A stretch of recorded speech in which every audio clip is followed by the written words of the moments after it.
The Missouri Autism Guidelines material focus on both medical and educational information, but in this workshop we're going to focus primarily on school special education eligibility requirements. Diagnosis is a medical term, and it's of not much use in Missouri schools.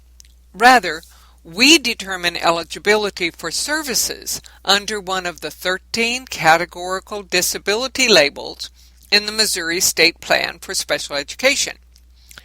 Most children who receive a medical diagnosis of autism from a knowledgeable medical provider will also meet eligibility requirements for services under the educational label of autism.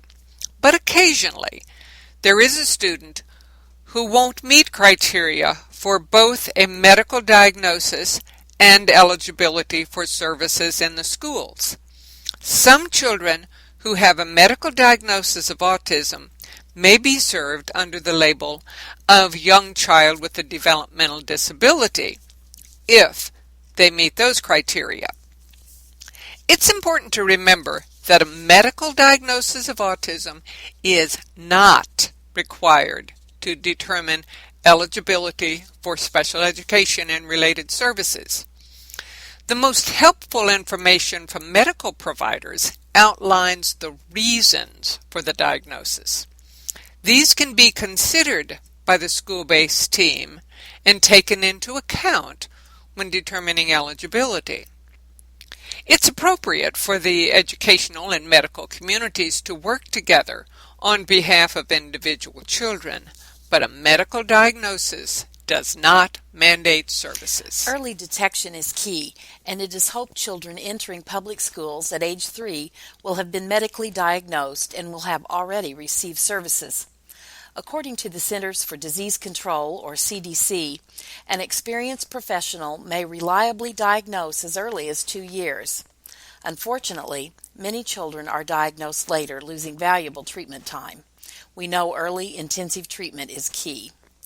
Students younger than 3 may have received services through First Steps or some other source.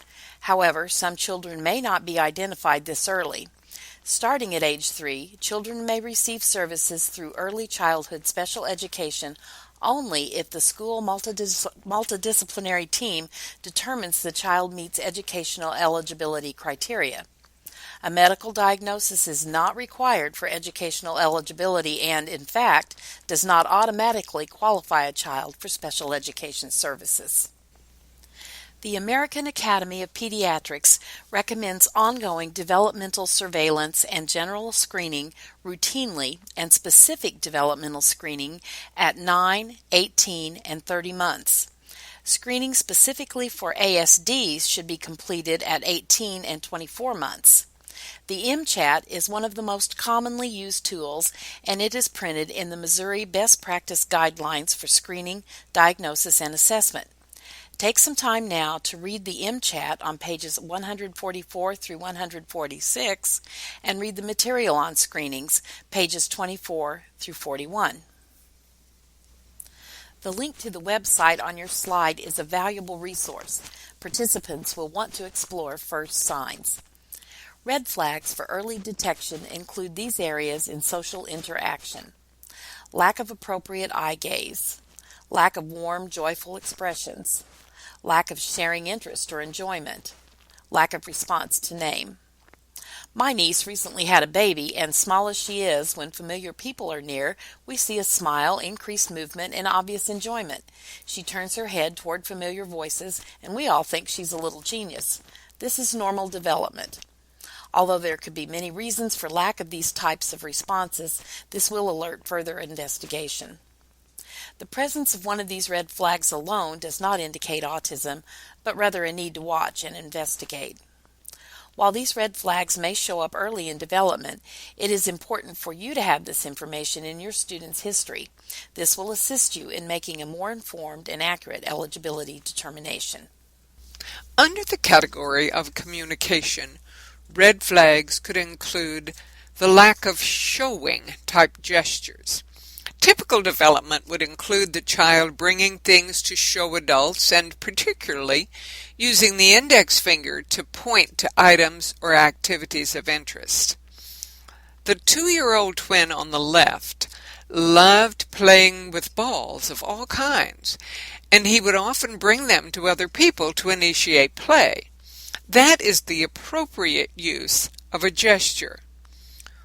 When his twin on the right saw his father playing guitar on television, we were able to catch a picture of him pointing with amazement at the TV set and saying, as he looked back at us, "Daddy!" This index finger pointing to call the attention of another, not just to request something, is referred to technically as proto-declarative pointing. We also call this seeking joint attention. Good sign. Failure to demonstrate this may be a red flag. Other red flags include the lack of coordination of nonverbal communication. Another would be unusual prosody, and by that we mean perhaps very little variation in pitch, odd intonation, irregular rhythms, or an unusual voice quality for a child of that age. Some children who are diagnosed with autism may use words but not use them to communicate. Look for excessive use of echoing the speech of others, especially after a time lapse. That could be a red flag too. Screeners will also want to note repetitive behaviors and restricted interests. For example, the child may display repetitive movements with objects, repetitive movements or posturing of body, arms, hands, or fingers. We know a little boy who at 2 years old was precociously putting together wooden puzzles. However, he would line up several of the puzzles and put in only a top corner piece of each. Then he would put in the other top corner, then the bottom corners, and so on. When done, he would dump out all the pieces and turn each puzzle to the side and start again. This was a ritual he needed to complete. We know another little boy who repeatedly flaps anything he can by holding the objects with one hand and flapping them against the other. One of his favorite toys, of course, is a toy dinosaur with a big fin on its back, perfect for flapping.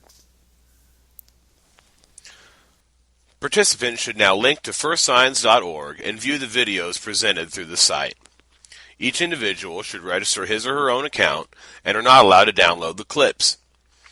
Participants are also encouraged to read the additional material presented at First Signs. Viewing these videos will give you a good idea of what autism looks like in some children early on. Linguasystems offers a free download of their publication, Guide to Communication Milestones. Hopefully, you have already downloaded this resource.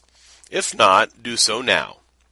The guide covers developmental expectations for feeding, speech-sound acquisition, pronouns, morphology, mean length of utterance, pragmatics, literacy, phonological awareness, concepts, vocabulary, answering and asking questions, and listening. There is also a section on red flags in communication development. Participants are encouraged to take advantage of this information. It is also very important to have a good idea of what is generally normal or typical for different ages in order to make judgments concerning what might constitute a red flag.